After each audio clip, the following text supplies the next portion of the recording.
sometimes I think I've heard you say about an energetic component tied up with a sense of separate self, and that there is a release of that contraction when the separate self dissolves. And I have come across a couple of other non-duality teachers that don't say very much, but that's one thing they do say about the undoing of this contraction when that energetic part sort of dissolves. Yeah, the body goes back to its natural condition. Yeah, is that anything to do with this constriction? Sorry? From? Yeah, the body is released of the contraction of separation, which is a tension. That tension, it relaxes, so that the body goes back to its natural condition of relaxation and openness and sensitivity. Does that happen in one hit, or can it happen gradually? It happens progressively. Right. Yeah. So you know how you say sometimes at the beginning we're something, then we're nothing, and then we're everything. This is the path from I am nothing to I am everything. Then nothing. Yeah. So yes. when that goes, even your sense of your body begins to expand from this limited. Your sense of your body expands until you feel that the whole universe is your body. The body is the physical body is the body of the individual self, but the universe is the body of the universal self. So that the universe is consciousness, is body. And so the more our own sense of ourself is relieved of its limitations, the more our sense of our body expands and includes more and more and more, until we feel that the universe is our body.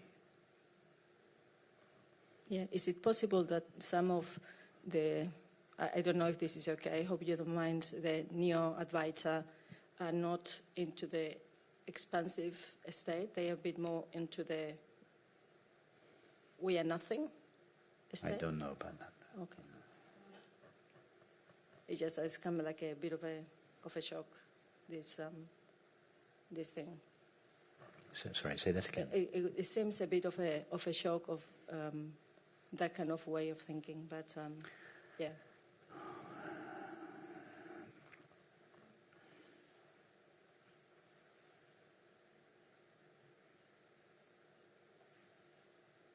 Okay, let me just say something about that. That there's two different ways to understand the statement, I am nothing, or there's nobody here. So in the correct way of understanding it, it means I am nothing in the sense that I am not a thing. But what I am is presence, being, consciousness. So it's not that what is here is just a blank, empty void. It's void of objective content, but full of presence, full of consciousness, full of love. So it's only nothing in relation to things. Yep. But in its own experience of itself, it is not nothing. It's not emptiness, it's fullness. Full of it, empty of objects, but full of itself. So it's not enough. So that the statement, I am nothing, or there's nobody here, could simply reflect the understanding, what I essentially am is not a thing. But that's not enough.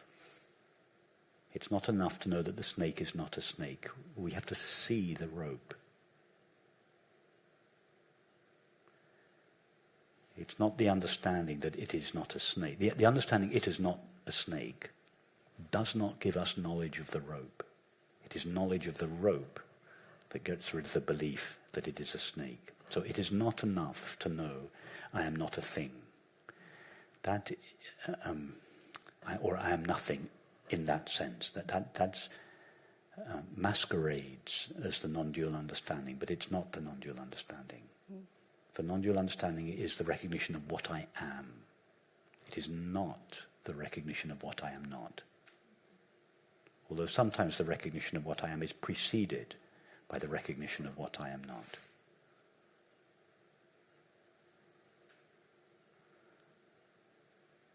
So it's